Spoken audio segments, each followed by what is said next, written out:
Hey, what's cracking? Hope this video finds you doing well today. And if it didn't, and if your day started off bad, you could take that time right now to change the channel just like you would if a bad song was playing on the radio. You can stop, take a breath right now, and think about a few ways in your life that you're blessed, whether it's somebody that loves you, the house you live in, your health, whatever it is. You got food to eat. There's something in your life that you can be thankful for, and that'll change your outlook today and your perspective on life. If this is the first time you've checked out one of my videos, my name's Ricky and I went to prison when I was 15 years old. And I didn't get out until I was over 35. But today I'm thankful for the things in my life and I'm happy. And I want to tell you that you can be too. And I want to try to reach out. And if you're a young person, these videos are made especially for you because I know where you're at, man. I know the anger and things that build up with you and things you're going through right now when you're young. I went through those things, and when I got out of prison at 35, in a lot of ways, I was still 15, and I had to go through it all over again. So I'm right there with you, man, and I want to touch base with you throughout these videos and maybe help you out and keep you from making a mistake the way I did. And these videos aren't edited in any way. It's just me sitting here talking to you, and that's the way it's always going to be. And I don't ask anyone for anything except for I ask you to subscribe to this channel, please. You would really help me out if you'll reach down and hit the subscribe button. And I appreciate a like. And if you would, share them on your social medias. And that's even more important to me than subscribers, is that maybe just one kid out there can listen to my videos and decide that he don't want to go through what I went through. And maybe he'll make a better decision. I'm just trying to use the experiences I've had to maybe save someone else. So if you've been following along on my stories, I'm at Lexington, and I've just gotten 3 fights in one day with 3 different people. And people are telling me in prison when I'm young that if you just fight and keep fighting and prove you'll fight, whether you win or lose, people will start to have respect for you, that I don't have to use a knife. But on that 3rd fight, I almost did. And one thing you never do in prison is if you go and borrow a knife from someone or a pipe, you have to use that, or it'll get used on you. And the reason for that is, if I come and borrow a pipe from you or a knife, because I tell you this guy's done something to me and I'm going to stab him or hit him in the head with this pipe, and I go over there and I don't do it, and that guy finds out that you're the one that gave it to me, well, maybe he'll come do something to you. So if you borrow something, you have to use it, or to get used on you, man. Now, that's what should have happened to me when I went and got those weapons and didn't use them. But if you'll remember the last story, I told you that a guy named Big Al, he wouldn't let me go over there and do that. He talked me out of it. So he saved me in another way. Besides throwing my life away, he also saved me by going to the people I got those weapons from and telling them that he was the reason I didn't use them. So more or less, he was saying, if they wanted to do something to me, they'd have to do it to him. So Big Al saved me twice in that deal. And throughout my stories, there's going to keep being ways where I have no way out and don't know what I'm going to do, but there'll be some way that I get out of it. And I believe that was the answers to prayers. But whether you believe that or not, well, that'll be up to you to decide. So the next thing that happens, I would like to tell you about how people sneak drugs in prison, how I did it.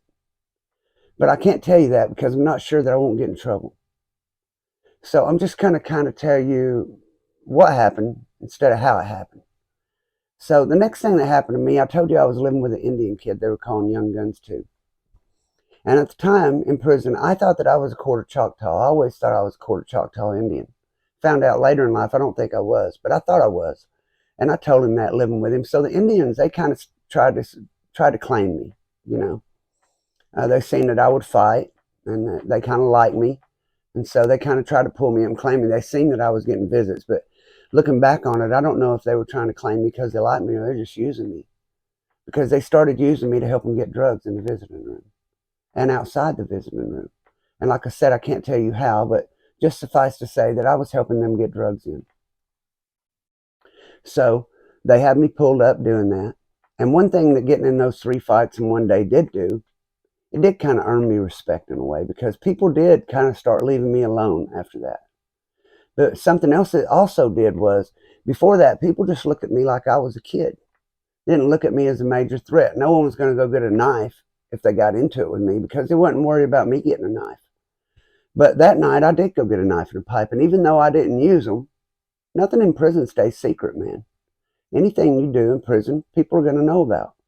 And the word gets out that I went and got that. So now, where usually people would have just hauled off and hit me knowing we'll just fight for a few minutes, now they realize that, hey man, that kid will go get something. So now they start to look at me different. And the problem is, once you stab someone in prison, now when people get into it with you, just a small argument, they immediately think this guy will get a knife and stab me.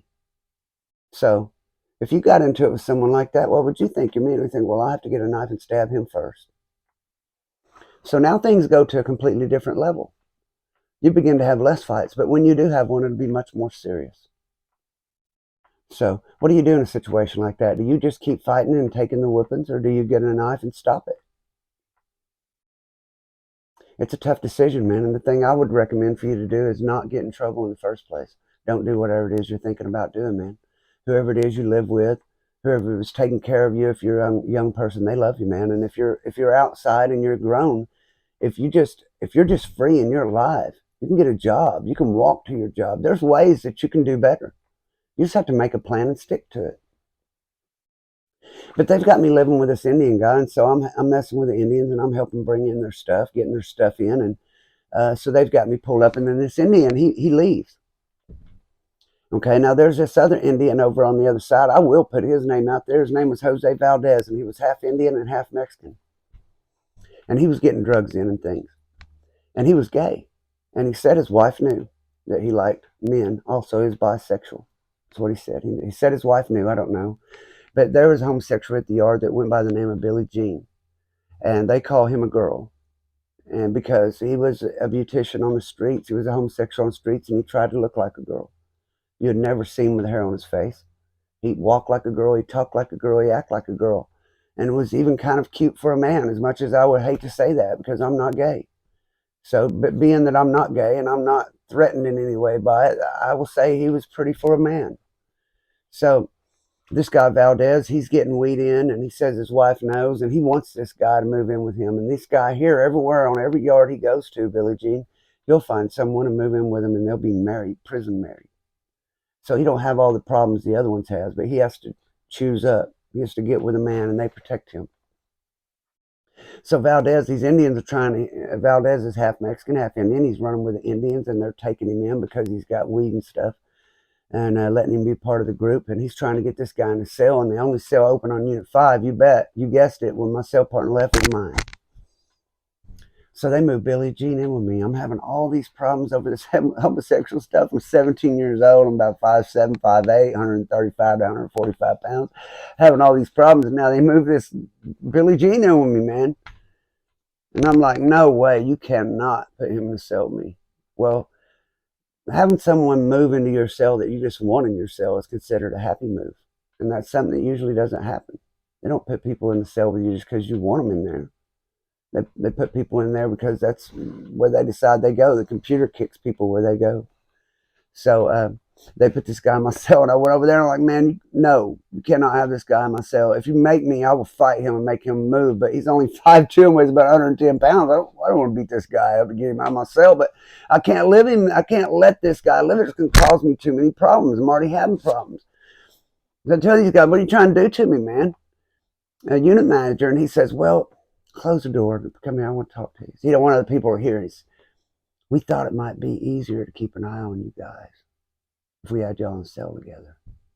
I said, no, man, I don't need you to keep an eye on me. I'm fine. I'm not ever going to come ask for your help, man. Just don't make it harder for me. Get that dude out of my cell. So they arranged for him to go up in the cell with Valdez. So that helped him out too. So, but he wasn't in the cell with Valdez a week, and he slaps that Billie Jean for something, and he runs down the stairs screaming like a girl. Oh, he hit me. So Billie Jean catches out. But they didn't lock Valdez up for it, surprisingly. Usually when someone catches out and uses your name, you go to jail. But for some reason, I guess just because he's done it so many times and stuff, they just laughed it off and didn't lock him up. So the next big idea the Indians come up with is that at the time I'm getting a little bit of weed by helping them get weed. And Valdez is getting weed every Friday and Monday night. So we decide they will move us in together. And they was teaching me how to be a convict. In prison, there are convicts and there are inmates. Inmates, guys that are in there, and if they see you doing something wrong, they'll tell on you. They work with the police. They'll help the police however they can. And they're inmates. You can't trust them.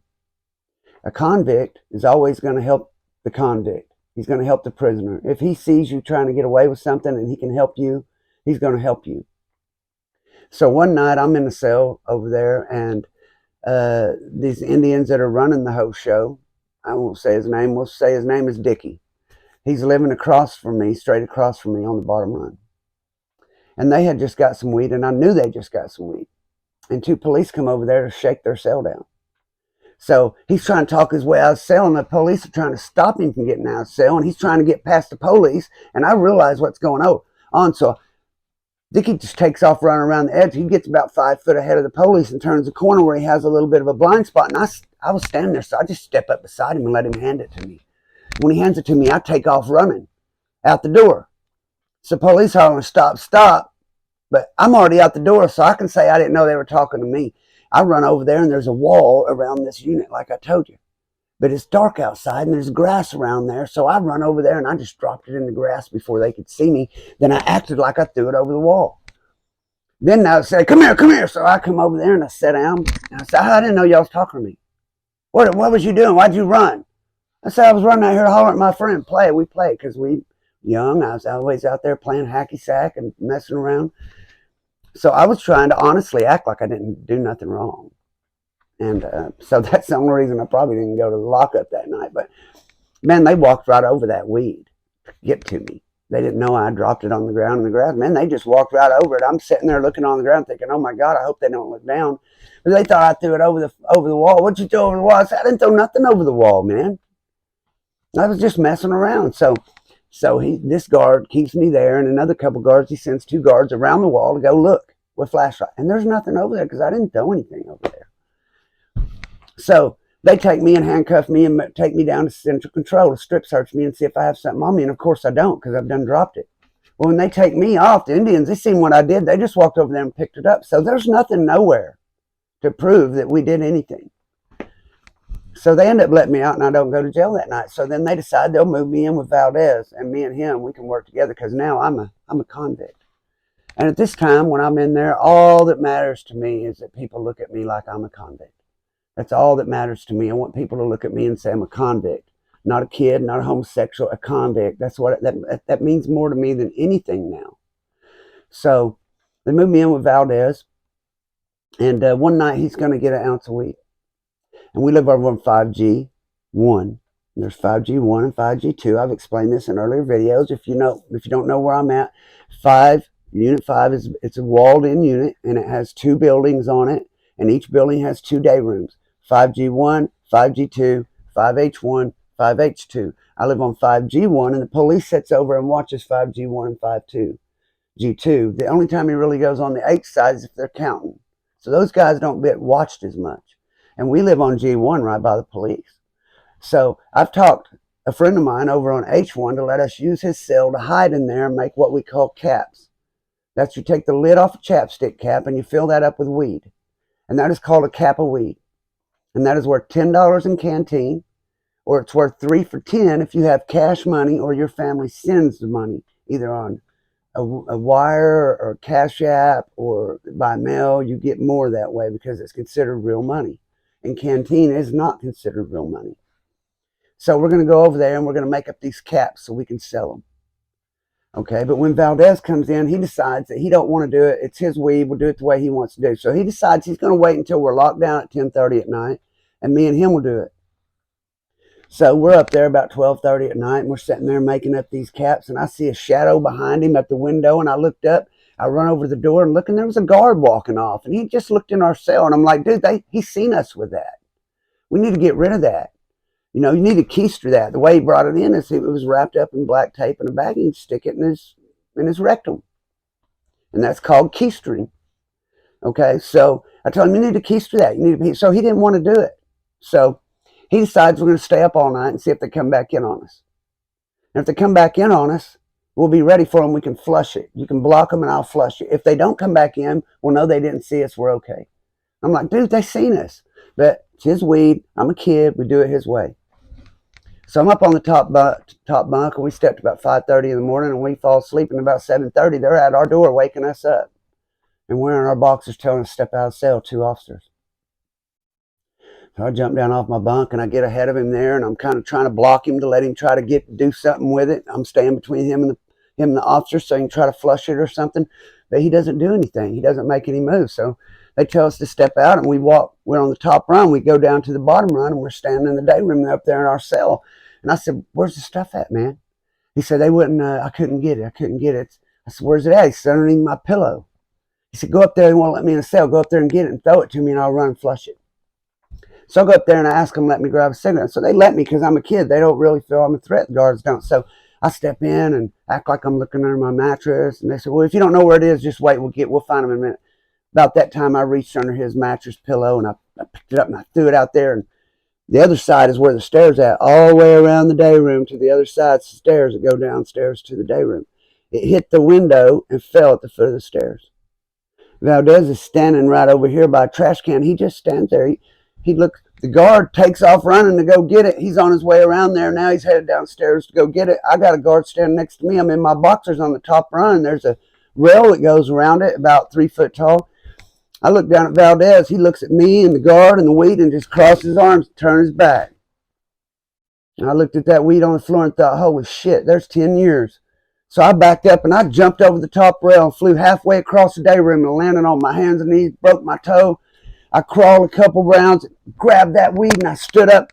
About that time, the guard come off the stairs, and he had me, and I just did my shoulder like that, just kind of protect myself, and he hit his elbow on the heater and barely scratched his arm, and I tell you that for a reason. So now he's got me. I got the weed, so I throw it at Valdez, and it hits a trash can next to him. Now everybody's watching. He has no choice but to pick it up and run and flush it. Handcuff me up. They go over there. They don't get the weed. There's a couple caps laying on the floor that fell out of the bag. So they get some weed, get me down there, write me up for battery on the staff because this guy's hurt his arm. So you can only charge you for one thing. They could charge me for contraband, or they could charge me for battery on staff. Battery on staff is a more serious crime, so charge me for battery on staff. Charge Valdez for the weed. Take us down there, put us in the same cell. Then come the next day, get us, take us out, do a serious incident report statement. There's always an incident report done anytime you do something wrong. And so they asked me what I want to say, and I said, man, I'm going to use my right to remain silent. So they asked Valdez right in front of me, asked him if he wants to say anything. I expect him to say that, and all he just goes to talking, man. Hey, we was being shut down. I stepped out. Ricky Dye went in the cell. I seen a bag of leafy green substance come flying out, and then he flew over the rail like Superman and got it. He's telling the story like he's making me sound good, but he's telling on me. And then they asked whose it is, and he said, it ain't mine. So he just basically told them it was mine.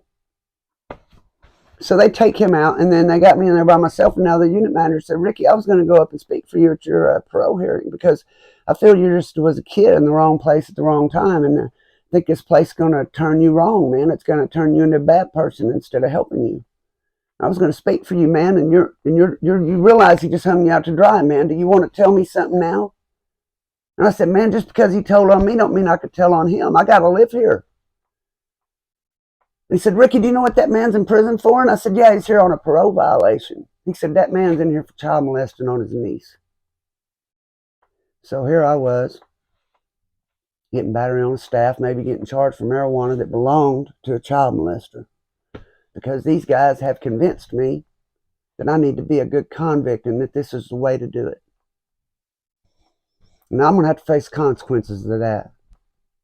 And that was Lexington. And the next thing is going to be Oklahoma State Penitentiary, maximum security. And I just turned 18 years old by this time. This is around January of 1992. So, next trip is McAllister. I'm going to tell you in the next video the consequences that I had to face for those things. For standing up and trying to help somebody get away with something when I seen them doing wrong, for being a part of it, for living with a guy that I shouldn't have been living with. I knew they were putting us together so we could do drugs. I shouldn't have been messing with drugs, but I'm already losing my way, trying to fit in, not wanting to be looked at like a kid, not wanting to be looked at like a homosexual, wanting to look at like a man. wanting to be looked at as a convict. And sometimes we make that mistake out here when things aren't going our way, and we think we can force it. But you can't force it, man. The only way you can do it is with hard work. And video's getting long, so may God protect you and yours, and I'll see you in the next one. Peace out.